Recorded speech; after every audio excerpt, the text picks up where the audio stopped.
teknik dasar seni lukis Cina. Itu yang pertama. Yang kedua, hasil eksplorasinya itu maka kemudian menempatkan karya Pak Sidik menjadi punya distingsi dengan atmosfer, dengan cita rasa seni lukis tradisional Cina, tetapi pendekatannya baru. Nah, itulah menurut saya yang membuat Pak Sidik mendapatkan kesempatan-kesempatan penting di Galeri Nasional Beijing. Juga beberapa negara memberi respon positif dalam peta seni lukis di Indonesia. Saya kira posisinya di situ karena tadi melihat kebedaan, melihat distingsi, ada seni lukis Cina yang berbeda, teknik seni lukis Cina yang berbeda, dan saya ingin menegaskan itu ditemukan oleh Pak Sidik. Dalam pandangan saya justru itu satu strategi yang menarik dari seorang Sidik Martowijoyo yang memulai dengan di usia senjanya dia menyalip di tikungan dari tradisi yang udah mapan itu. Dia menyalip di tikungan, menemukan posisinya karena justru melakukan pengayaan pada seni lukis tradisi Cina itu. Jadi diperkaya menurut saya oleh orang di luar tradisi Cina yang ketat gitu. Nah, tak saja teknik, Pak Sidik juga mengembangkan dari aspek tema.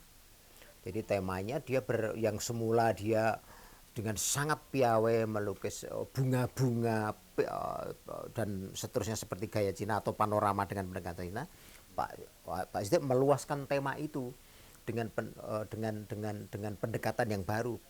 Landscape yang dia ungkapkan juga landscape yang sehari-hari dia lihat.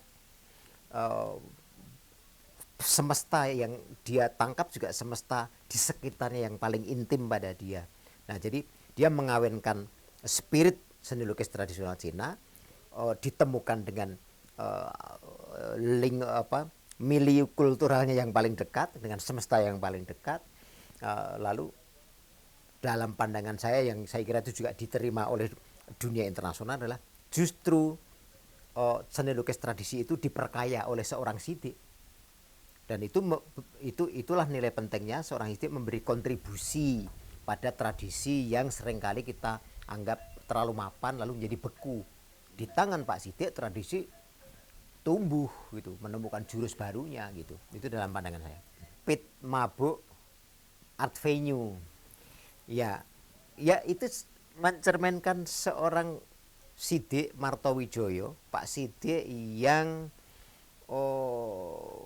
spirit tentara itu tak ada ujung, tak ada akhir dalam berjuang, ingin membuktikan pencapaiannya.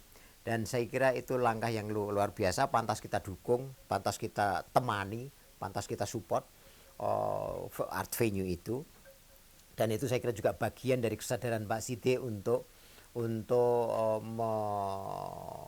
mewariskan apa yang dia capai bagi anak-anak muda sekarang, bahwa semuanya mungkin untuk dicapai. Tidak ada hambatan jika memang kemudian sepenuh-penuhnya menekuni apa yang ingin diraih itu. Nah, saya ingin mengucapkan selamat dengan upaya Pak Sidik membangun venue baru itu dengan Pit Mabuk, namanya menarik gitu. Saya kira itu mencerminkan bagaimana Pak Sidik menguasai medium dan menguasai alat, seperti dalam kondisi trance gitu ya, mabuk gitu, alat di tangannya adalah mengantar dia pada pencapaian-pencapaian, dan sudah sepantasnya dia punya ruang yang bisa memonumentalisasi pencapaian-pencapaiannya. Problem art venue di Yogyakarta adalah problem memikirkan kesinambungan, memikirkan kehidupan jangka panjang. Letaknya pada tata kelola, pada manajemen. Karena begini kan sebetulnya, membangun venue itu gampang sejauh punya modal. Tapi melanjutkan menjadi berkesinambungan, bernafas panjang, terus-menerus itu membutuhkan tata kelola yang terstruktur, sistemik dan masif lah, kira-kira begitu. Tidak saja soal modal yang terus-menerus harus dipegang, tetapi juga ide-ide yang terus mampu menggerakkan venue itu. Nah, saya kira itu letak masalahnya gitu. Nah, nilai pentingnya apa? Nilai pentingnya untuk Jogja sangat penting. Jogja itu kecil, padat penghuni seni, seni dan senimannya, membutuhkan panggung-panggung, membutuhkan ruang-ruang presentasi. Nah, venue-venue itu tentu saja memiliki apa? Tanggung jawab atau tugas untuk menghadirkan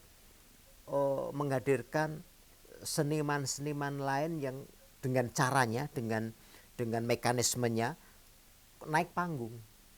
Karena setiap zaman melahirkan orang baru, seniman baru, pendekatan baru, ide-ide baru. Tanpa panggung, mobilitas sentrifugalnya susah.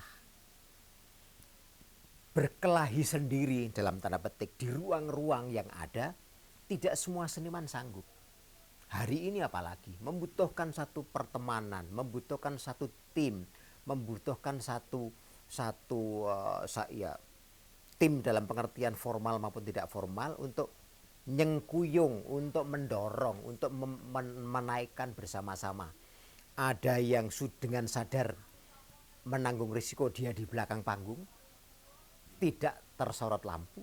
Ada yang berisiko bahkan tidak pernah tersebut namanya, tapi itulah menurut saya spirit Jogja. Hanya di Jogja itu terjadi.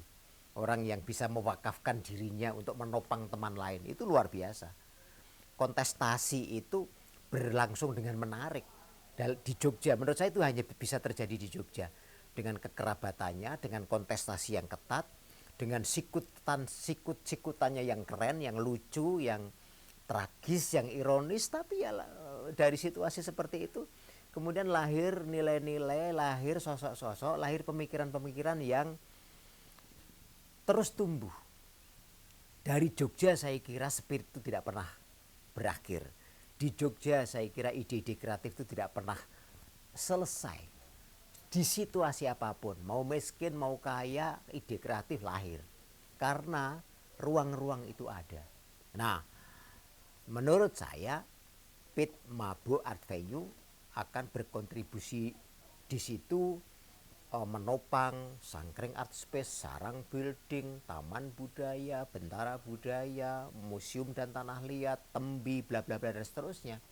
Semakin banyak ruang, semakin menarik untuk panggung-panggung kontestasi itu. Tapi ya tadi, problemnya adalah problem tata kelola, sistemik, terstruktur, masif, terus membutuhkan wakaf-wakaf pemikiran, ide-ide kritis dari komunitas-komunitas yang mendukungnya.